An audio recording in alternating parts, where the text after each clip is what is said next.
Well, joining us to discuss this from Geneva is Mukesh Kapila, a former UN Humanitarian Coordinator for Sudan and an Emeritus Professor of Global Health and Humanitarian Affairs at the University of Manchester. Always good to have you on this news hour. Now, arguably, the UN's humanitarian work has been and is the most effective. And when we see the state of wars and conflicts in the world right now, Gaza, Sudan, Yemen, Ukraine, aid is incredibly important for the most vulnerable. With these budget cuts, how do UN organizations actually maintain their work and effectiveness in this area? Well, I think the budget cuts mean that the UN will be doing less in lesser places, and it will have to examine carefully what it can get out of, because there are other actors that can also deliver aid, both humanitarian and development aid. And don't forget that countries have changed and evolved a lot in the last 8 years. What the UN was originally doing and what it needs to do today are different things. Having said all that, undoubtedly the aid cuts are brutal and affecting the lives of many, many people around the world. So when you say things have changed in the last 8 years, what does it need to do today compared to what it was doing several years ago? What are those differences?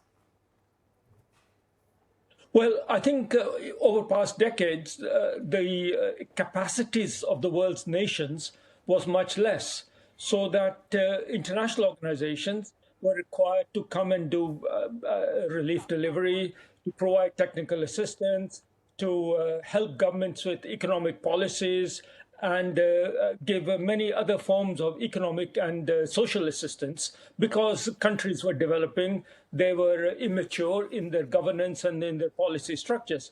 Now, what's happened in the last few years is, and this is a sign for celebration, many countries have become mature. They have got improved governance, they've got stronger capacities, their peoples are better educated, and obviously nations want to assert their own way of doing things. So in that sense, while I lament the cuts that have taken place in the UN, we must look upon this as an opportunity, because it shows that it is not necessary for the UN to be doing all those things that countries and regions can do for themselves. So the UN needs to adapt to that. And the cuts are not the way to do that. It is about transforming what the UN essentially has to do, as opposed to what would be nice for it to do. And in that regard, I think countries have to take greater responsibility for their own selves, as many countries are doing so. So I look upon what's been going on in terms of the anxiety about the role of the UN and the concern about aid cuts as a positive thing, because it means that the world is trying to become more resilient, more self-governing, and that, I think, for a more equal world can only be a good thing. Yeah, those are very important points that you make there. Just countries becoming more resilient and relying on themselves and generating more within their own economy.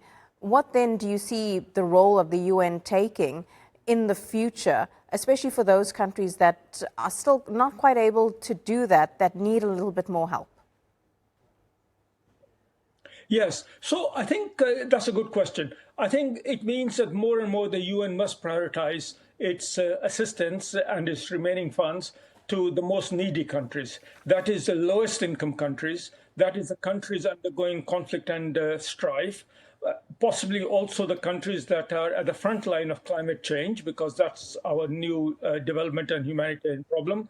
And inevitably, I think the UN is shifting more towards being a humanitarian organization, rather than an all-purpose development organization. We have other institutions like the World Bank, the IMF, and so on, that can do the economic development side. I think so the role of the UN is going to be more and more humanitarian. Having said that, I do have a concern.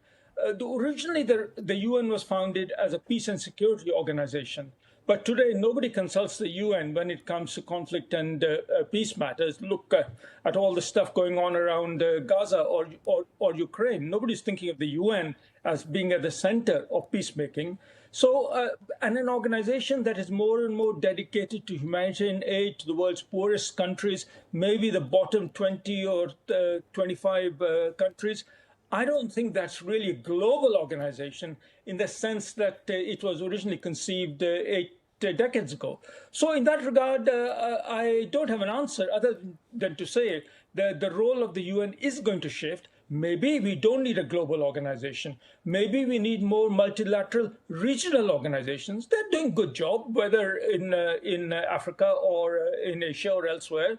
Not as mature as is needed, but that's a matter of time and experience. So I think less of the UN in the future doesn't necessarily mean it's a bad thing for the world. But what it does with the less it has in lesser places, if it can do that smartly and appropriately, humanitarian and otherwise, then I think that's what the challenge is, mainly for the UN and its member states. Mukesh Kapila, it's great to get your analysis on all of that. Thank you so much for joining us.